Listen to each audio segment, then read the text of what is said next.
Hello दोस्तों, इस question में हमें कैलकुलेट करना है स्पीड ऑफ प्रोटॉन।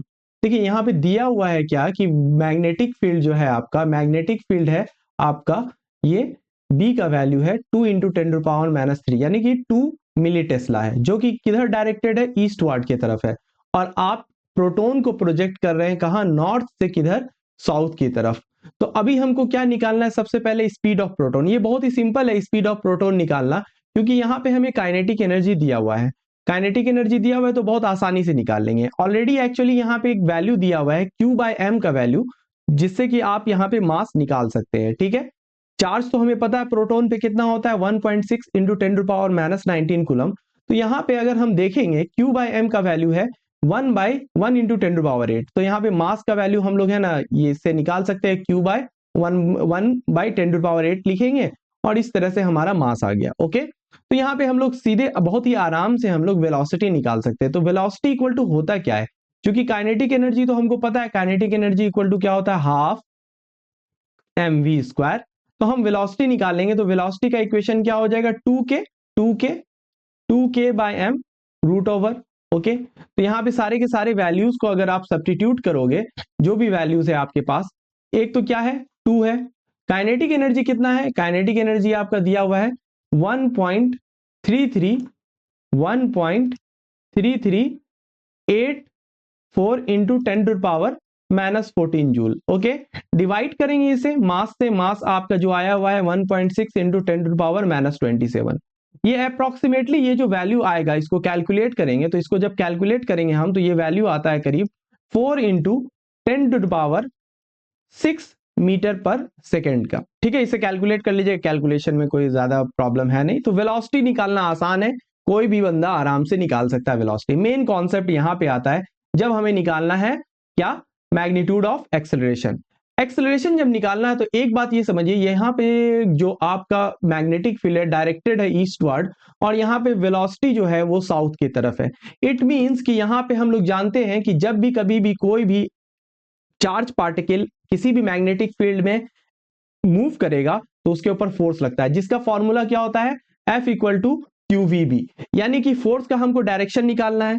जिस तरह से यहाँ पे दिया हुआ है ये वेलोसिटी वेक्टर है, वेलोसिटी वेक्टर कुछ नीचे है और यहाँ पे मैग्नेटिक फील्ड इस डायरेक्शन में है। ओके, तो वेलोसिटी वेक्टर नीचे की तरफ है, मैग्नेटिक फील्ड इस डायरेक्शन में है। ओके, तो यहाँ पे क्या लगेगा, V क्रॉस B। तो V क्रॉस B, तो V क्रॉस B करेंगे तो ये क्या है, आप इस प्लेन मॉनिटर में या किसी भी प्लेन पे अगर इस कॉपी को रखेंगे तो उसके क्या है, अपवर्ड आएगा। V क्रॉस B करेंगे तो हम क्या आएगा, V क्रॉस B अपवर्ड आएगा। V क्रॉस B कहां से हम लोग करेंगे, V क्रॉस B दिखाते हैं अभी, जैसे यहां से हम लोग करेंगे V क्रॉस B।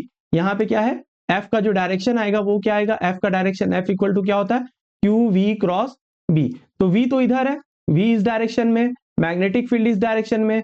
तो जब इसको क्रॉस प्रोडक्ट करेंगे, जब इसका क्रॉस प्रोडक्ट करेंगे तो इसमें क्या आएगा, परपेंडिकुलर, यानी इस डायरेक्शन में। तो इस डायरेक्शन में आएगा, पार्टिकल इधर जाना चाहता है तो इसकी वजह से क्या होगा, पार्टिकल एक वर्टिकल सर्कुलर मोशन, यानी अगर ये प्लेन है, अगर ये आपका प्लेन है, ये प्लेन है, तो इसी के क्या है, परपेंडिकुलरली क्या है, इलेक्ट्रॉन क्या है, ये प्रोटॉन आपका मूव करेगा। तो ठीक है, तो सर्कुलर मोशन है, कोई बात नहीं है, सर्कुलर मोशन है।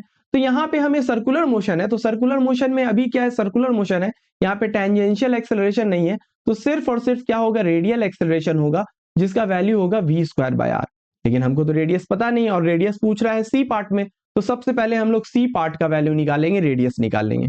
ठीक है, तो रेडियस निकालने के लिए हम लोग किससे इक्वेट करेंगे, क्योंकि ये सर्कुलर मोशन परफॉर्म कर रहा है, और सर्कुलर मोशन परफॉर्म कर रहा है किसके वजह से, जो फोर्स लग रहा है F, यानी कि F इक्वल टू क्या होता है आपका, F इक्वल टू mv²/r। जितने भी रेडियल फोर्स होते हैं वो mv²/r के बराबर होंगे। और यहाँ पे जो F है वो क्या होगा आपका, QVB होगा, और ये है mv²/r के बराबर। तो एक वेलोसिटी का वैल्यू आप कैंसिल कर लो, यहां से r का वैल्यू आ जाएगा mv बाय क्या हो जाएगा, q, और b हो जाएगा। अच्छा, यहाँ पे ऑलरेडी दिया हुआ है Q/m का वैल्यू, तो यहाँ पे हम वेलोसिटी को रखेंगे और नीचे Q/m को रखेंगे और b का वैल्यू लिखेंगे। ठीक है, तो वेलोसिटी तो ऑलरेडी हम लोग निकाल चुके हैं, 4 इंटू 10⁻6। Q/m का वैल्यू है 10⁸, और मैग्नेटिक फील्ड का वैल्यू है करीब ये 2 मिली टेस्ला है। कितना है, 2 मिली टेस्ला है। 2 इंटू 10⁻⁻⁹ -3। तो जब हम इसे यहाँ पे सब्स्टिट्यूट करेंगे और ये सारे के सारे वैल्यू को देखिए 8 - 3 क्या हो गया 5 हो गया, ऊपर चला जाएगा और ये तो कैंसिल ही कर दो भाई 2 हो गया, तो ये 2 हो गया, 10⁻6 हो गया और 8 - 3 5 और ये ऊपर जाके -5 हो जाएगा, तो ये वैल्यू आ जाएगा 2 × 10 यानी कहने का मतलब 20 मीटर। तो रेडियस जो कि वर्टिकल जो सर्कुलर मोशन हो रहा है वो सर्कुलर मोशन उसका रेडियस कितना है इतना, तो सी पार्ट का आंसर हमारा आ गया सी पार्ट का, तो ये हमारा सी पार्ट का आंसर आ गया। अब कुछ नहीं बचा सी पार्ट का, अब हमें बस निकालना है ना एक्सेलरेशन। तो रेडियल एक्सेलरेशन जो होगा जो वैल्यू होता है वो होता है v²/r।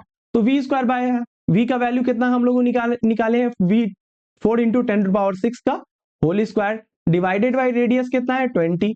तो अब यहाँ पे बस कैलकुलेट कर लेना है हमको, यहाँ पे बस हम कैलकुलेट कर लेंगे, तो ये वैल्यू आ जाएगा 4 का स्क्वायर यानी 16, 10⁻6 का 12 हो जाएगा और डिवाइडेड बाय 20। ओके, एक 10 से इसका 11 हो जाएगा और ये 2 से 8, ठीक है। तो अप्रोक्सीमेटली 8 × 10⁻, क्या आ जाएगा 10⁻11 ये आपका आ जाएगा मीटर पर सेकेंड स्क्वायर। ओके, तो इस तरह से हम लोगों ने क्या है तीनों के तीनों चीजों को कैलकुलेट किया। यहाँ पे एक चीज बस ध्यान रखना है, यहाँ पे जो वैल्यू है आपका ये अप्रोक्सीमेटली वैल्यू है, ये भी एग्जाम में लिख सकते हैं हम लोग, जितना भी अप्रोक्स करके लिखेंगे या आप एक्चुअली में निकाल सकते हो 4 × 10⁻6 होगा और फिर हम लोगों का बाकी कैलकुलेशन बहुत ही आसानी से हम लोगों ने कैलकुलेट कर लिया, ठीक है। बस ध्यान रखने वाली ये बात है कि ए पार्ट में जो हम लोगों ने निकाला बहुत आसानी से निकाल लेंगे वेलोसिटी, सेकेंड जो हम लोगों को निकालना है रेडियस निकालना है, तब जाके हम लोग रेडियल एक्सेलरेशन निकाल पाएंगे। ओके, होपफुली आपको ये क्वेश्चन समझ में आया होगा। अगर कोई भी डाउट है तो कमेंट सेक्शन में कह सकते हैं और इसी तरह के क्वेश्चन के सॉल्यूशंस को देखने के लिए इस चैनल को सब्सक्राइब कीजिए। Thank you.